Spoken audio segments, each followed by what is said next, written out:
going out of his way to take these charges should carry himself with more self-respect. You did say that. He should aspire for more. It was a very popular clip on the internet, it sounded like. Got a lot of people from Wisconsin very, very upset with me over this fact. They are furious. And I am saying to them, aspire for more, right? They're like, you don't know how hard it is to go out there and get in position and get in front of somebody. And once you do that, keep playing defense, baby. I feel like you have the right message. They just don't want you to be that messenger. Because in their heart of hearts, Bo, they know. Aspire for more. Know. You can do better. And Wisconsin, there's another story about me spending my 29th birthday with the Wisconsin basketball team. But hey, we got a name. The Cowboys. Dallas has won 3 in a row, Bomani, and now takes on a Saints team tonight on a dominant 10-game winning streak. What kind of chance are you giving the Cowboys tonight? Shaky maybe, baby. It's a shaky maybe. I do think you can beat the Saints. This is not an unbeatable juggernaut that we have before us, but what you're going to have to do is generate a pass rush. If you can get a pass rush, then maybe you got a chance against them. And they got DeMarcus Lawrence and Teron Armstead. He's not playing. These are the things that I am coming up with to say maybe, just maybe, you can find a way to get it done. Cowboys better at throwing the ball than they used to be, right? Maybe they can...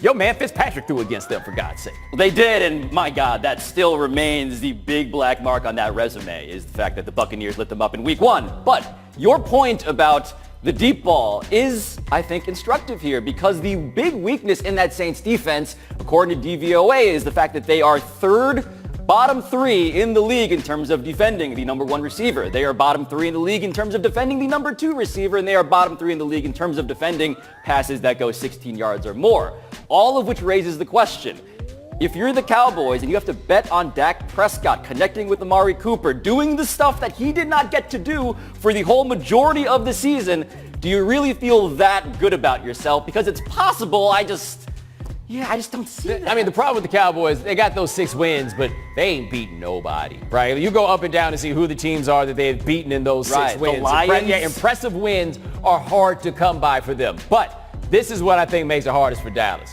For them to get it done passing, we would think that at first they need to run the ball, right? Ezekiel Elliott's their most impactful offensive player. That's the way that you need to do it. Saints are 3rd, according to DVOA, in rush defense. This is the thing that they shut down. They stop you from running the ball. So can the Cowboys throw first and then go to the pass? Give this to Amari Cooper, man. He looks a lot better with them, and they look a lot better with him. Absolutely. And somewhere, Michael Irvin is waiting to burst through the wall like the Kool-Aid man, except instead of Kool-Aid, it's his own sweat. Because the dude had the prediction. Amari Cooper will make a difference. Maybe the Cowboys aren't royalty, but after they lost to the Titans, they have reeled off 3 in a row. And Jason Garrett somewhere, I think, is feeling pretty good about his job. But if they win this game, the stakes are more than just Jason Garrett keeps his job. It's he gets to buck a trend that we have not seen bucked all year in the NFL, which is, can you actually stop one of these transcendent offenses? Because the Saints...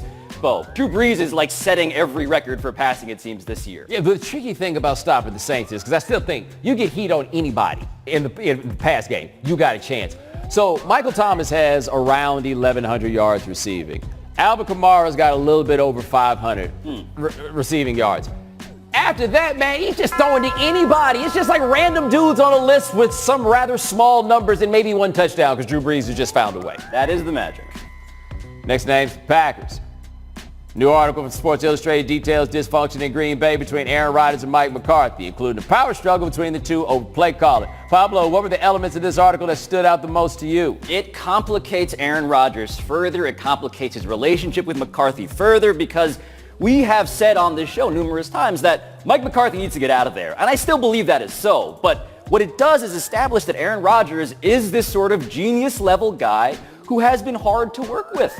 He talks about how the backup quarterbacks are sort of essential links in the chain of communication because these guys on game days don't communicate. They're blowing off meetings mutually, it seems, between the two. And Aaron Rodgers needs a guy who he respects and trusts. And it turns out that the bar for who he respects and trusts may just be too high for almost everybody, and certainly McCarthy. Well, I don't know, because you say that this is an indicator that Rodgers is hard to work with, and there are other points that lead to this, but this seems to be more about the difficulty the two of them have to work together. Like, I don't know if this is particular on Aaron Rodgers. What seems to be part of the problem is Aaron Rodgers gets out there, you give him a play call, he's then going to decide if he likes that play call, and if he doesn't, he's going to move on to something else. That's something Peyton Manning would do, for example, and I don't think you would describe Peyton Manning as such as hard to work with, even though he might have been in that case. Look, if you're going to be the head coach for Aaron Rodgers, you got to understand this. You're not going to get that much of the credit. You're probably going to get a lot of the blame when things go wrong, and that seems to be happening here, because one interesting detail in this story was about how, hey, as much as we say that the Mike McCarthy offense hasn't evolved and all this stuff, the guys that watch film apparently look at it and don't exactly see the same story. They feel that some of those things have changed, that are not just asking guys to win on their routes is the ways to get it done.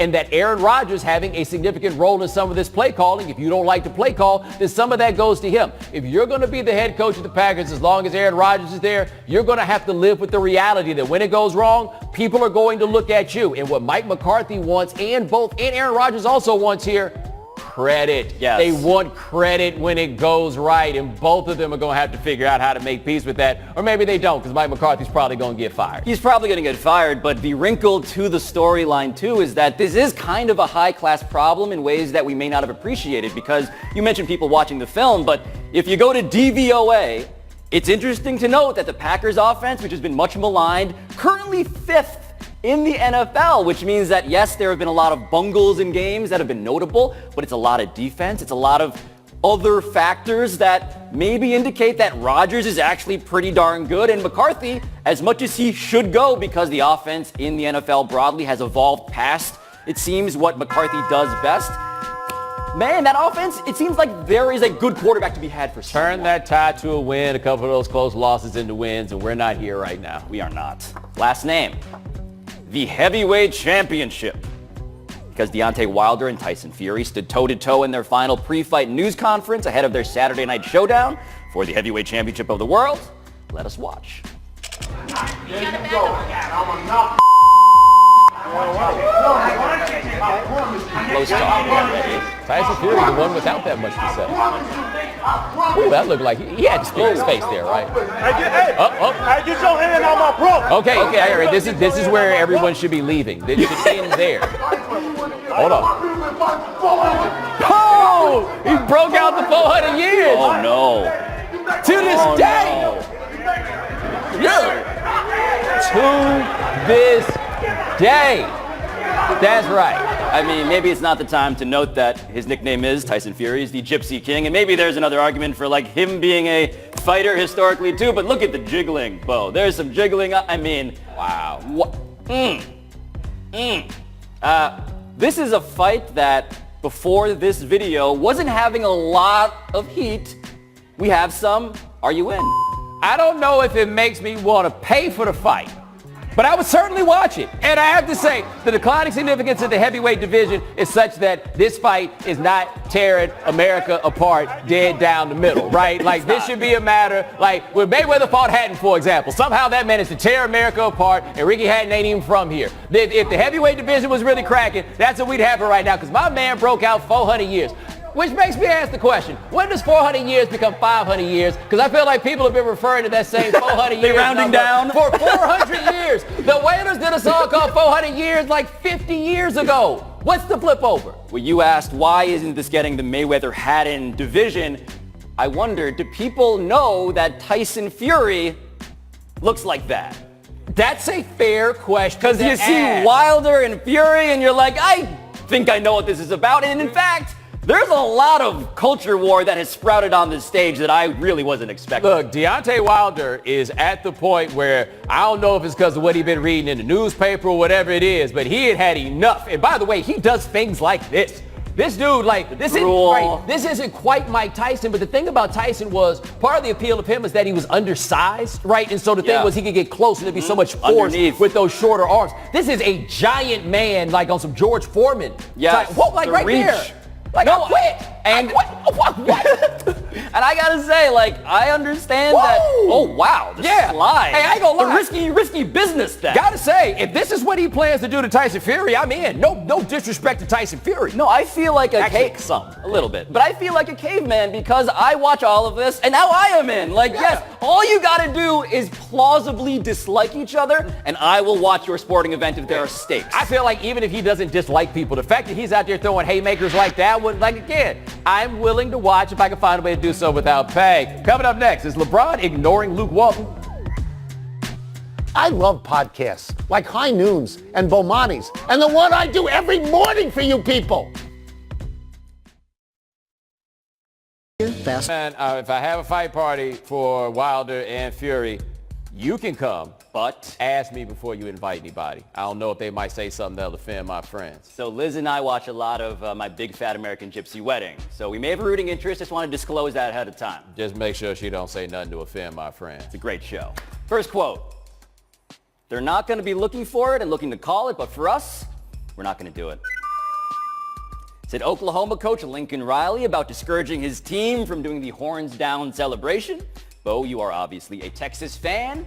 What's your reaction to that? I mean, so the Big 12 has basically said that it is the referee's discretion to decide whether or not to make the call to sort of play it safe. Oklahoma saying they're not going to do it. But man, Texas fans are so soft about this horns thing, man. Like a cheerleader came up with it at some point. It caught on. It was a thing. It ain't sacred, right? It's not something that can't be besmirched by anybody else. If you're going to throw it up in people's faces, they're going to throw it right back down in yours. Y'all got to live with it. The Big 12 can't just keep encouraging Texas to be jerks about this. I just have to object to the whole institution of that gesture because in sign language, this means bull, and there's another gesture that means bleep. This at a rock concert means I really like Metallica.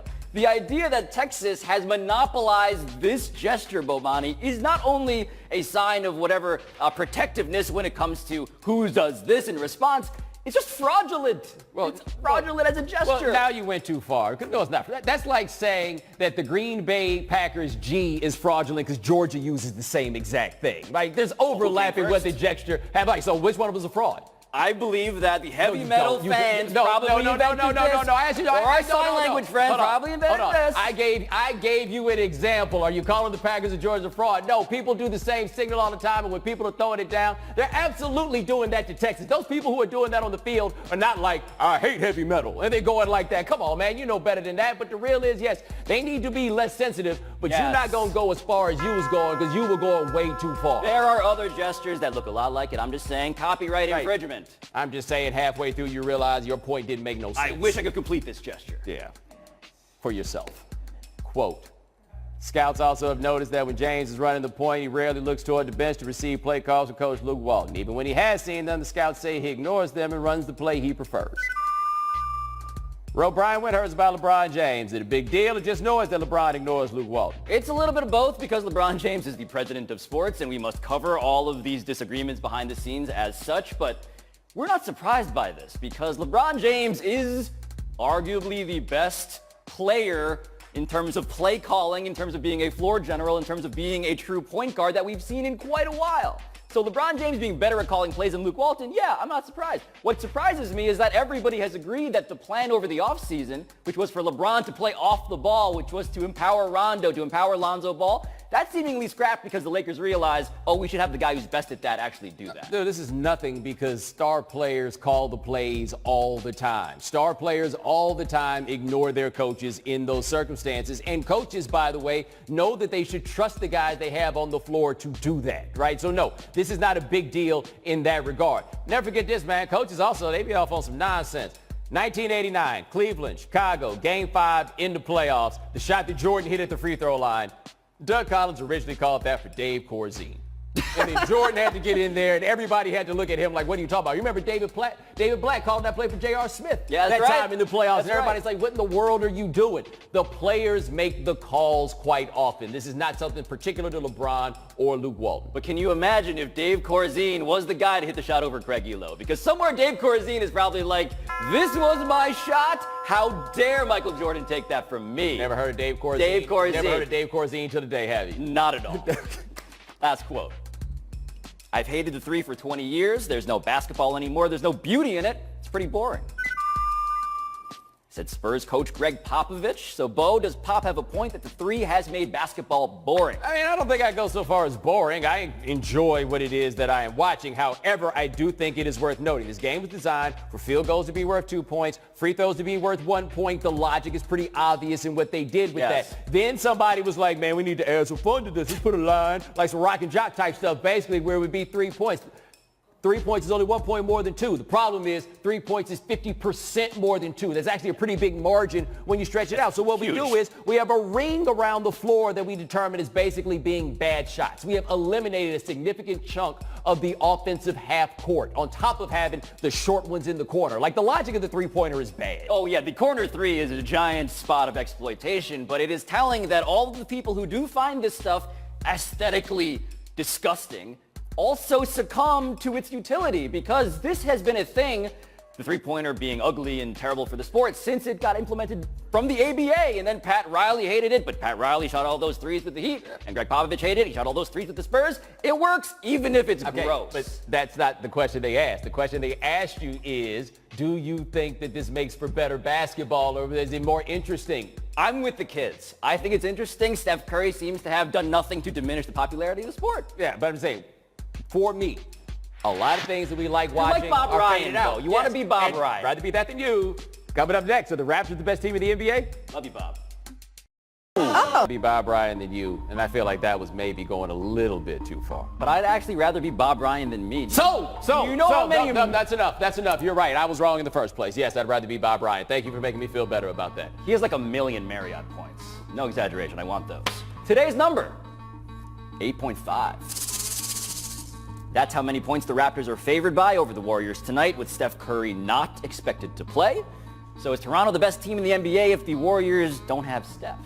Maybe, right? Maybe. Play hypothetical theater. All right, but the thing is, so without Steph, the Warriors, especially, and it's been without Draymond Green. Without the two of them, they're just a team in the NBA. So without Steph, and if they had Draymond Green, they're probably not as good as the Raptors as a regular season team. But we're forgetting, they made this trade to get Kawhi Leonard, and that's an upgrade over DeRozan. But they won 59 games last year, and they still weren't a team that was built to win a championship. I'm still not sure if this roster is built to win a championship, so it's hard for me to say they're the best team in the NBA. The Warriors without Steph, it is open season on the NBA title. Now, the Raptors, what is fascinating to me is that I have heard around the league from teams, people who know these things, that a lot of contenders maybe underestimated how hurt, or not hurt in this case, Kawhi Leonard actually was, Bo. Because a lot of people assumed, because of the Spurs thing, because of his injury, that he's not the same guy. But he arrived in Toronto, an MVP candidate, and he's not even really shooting threes yet. Everybody has missed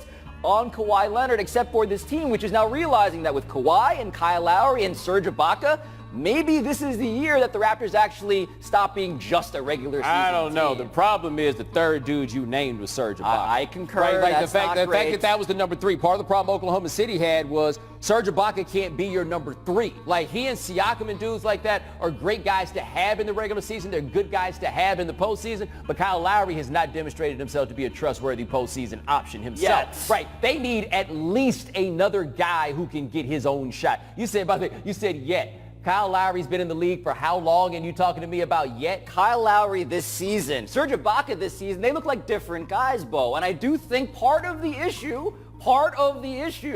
is that they're not playing with DeMar DeRozan. As much as Kyle's sad to lose DeMar, they're playing with Kawhi Leonard, who is an MVP candidate. So please stop looking at me so pitiably. Kyle Lowry became a new person at 34?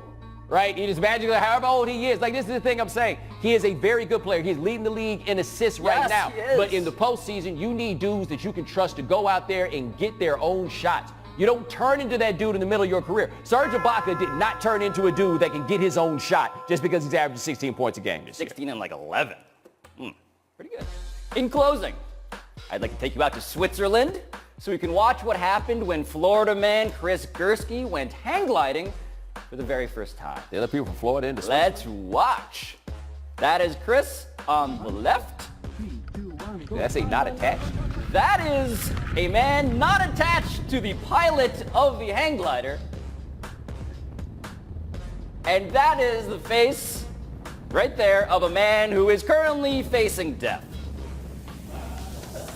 Now, you may wonder, what do you do if you're that guy or the pilot? You grab the other hang glider's booty. You get whatever you can. Anything you can grab onto, you do. And so there is some back of the knee action. There is a guy white knuckling like no one has ever white knuckled before. And spoiler alert, what happens is that thankfully Chris survives, but not without some cost to him, because here is the dismount. As he falls to the ground. Yikes. And we get obviously some supreme GoPro footage, by the way. We didn't used to have this when people had near-death experiences, but that is what happened. The dude ended up with like a broken wrist or whatever, but in the most 2018 fashion ever, Bomani, what happens is the guy goes to Viral Hog, which you may see in that right corner, and sells this to all sorts of news outlets and gets the profit off of the fact that he almost That's the least he could do. How bad would it have been, though, if that guy didn't know what was going on? He tried to grab his leg and grab his boot. He kicked him. It was like, oh, dag. Somebody call 911. In closing, yesterday, here's what Pablo thought would be a good way to send us home. All of the internet loves Knickers Bo because he is self-evidently enormous and he's being praised about a big as cow. this enormous cow. But guess what? Why are you reenacting There is yourself? a bigger I love this part. cow. Did His you practice name this in the is mirror? Bellino. He is an ox. He is in Italy. He's the actual world record holder in the Guinness Book of World Records. Take the Why camera are we off. talking about Bellino? Bellino is the big cow that deserves, the big ox that deserves our love. What are you looking for? The person that cares. In the end, I want to say it wasn't really Pablo's fault. I want to blame the rest of you. Whoever said Knickers was a cow, it's not a cow, it's a steer, which made his size not that large. What? And shout out to you for not knowing that a he is not a cow.